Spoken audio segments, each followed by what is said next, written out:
alikuwa na stress, mama akasulubiwa kwa wake yake, kwa marafiki yake, na ikawa ya kwamba hakusaidika. Haleluya. Amen. Bwana asifiwe. Amen. Tunashukuru maana alikuwa anajua Yesu. Bwana asifiwe. Amen. Ni jirani kwa na Yesu. Wapendwa, kuna uzuri wa kuona na Yesu.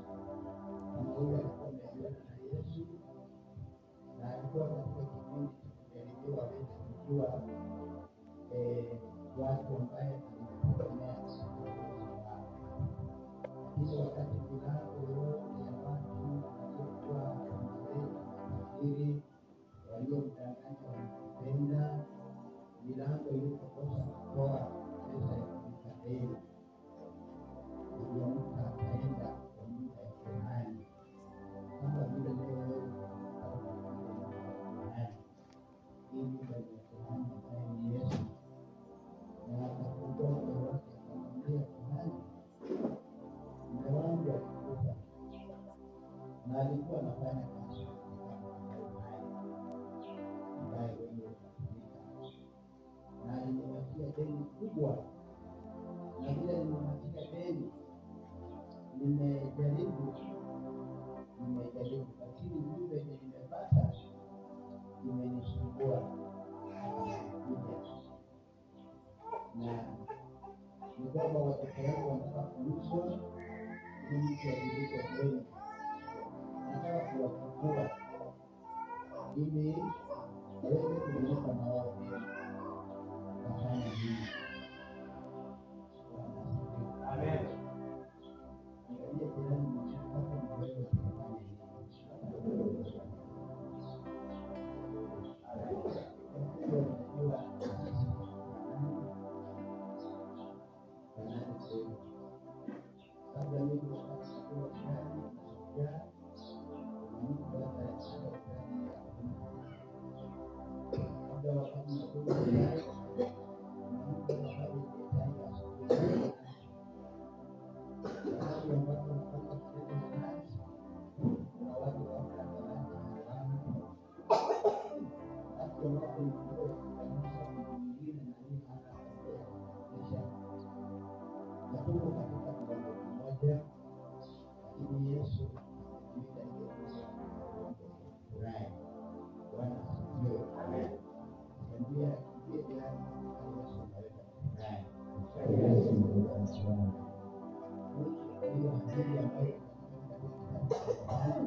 Mama huyu alipopatia shida yake, baadaye yule mtumishi wa Bwana kama kuhani aliongea shida yake imeisha. Shida yote imekuhubiri. Baada ya kutoka hiyo kuhani, ukifungia kwa nyumba yako na hiyo kwa nyumba yako kidogo, hapo utapata wapendo.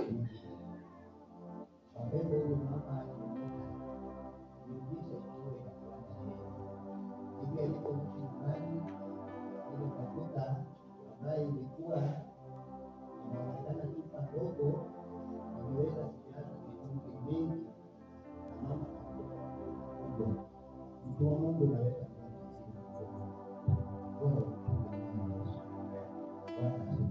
Amen. Unaweza kuwa tajiri ambaye watu hadi kesho yake ama masaa tuseme kama ilikuwa ni asubuhi, ikifika jioni saa 12, mama alikuwa amefungua kubwa akiuza mafuta. Neno la Mungu linasema aliuza mafuta watoto na akabaki na mafuta mengi akaendelea kuusia watu wa makundi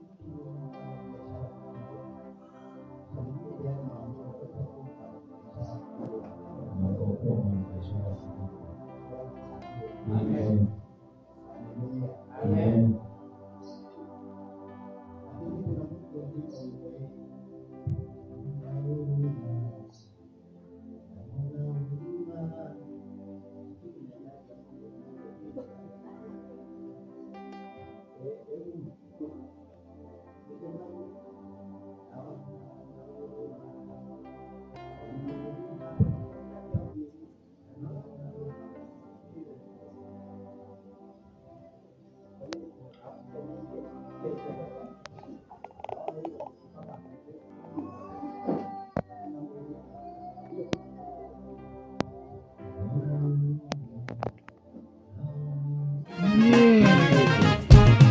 Wanapende mpo.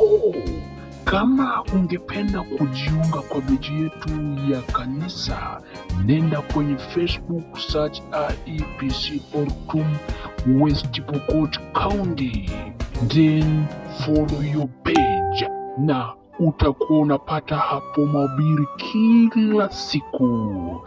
Usikose.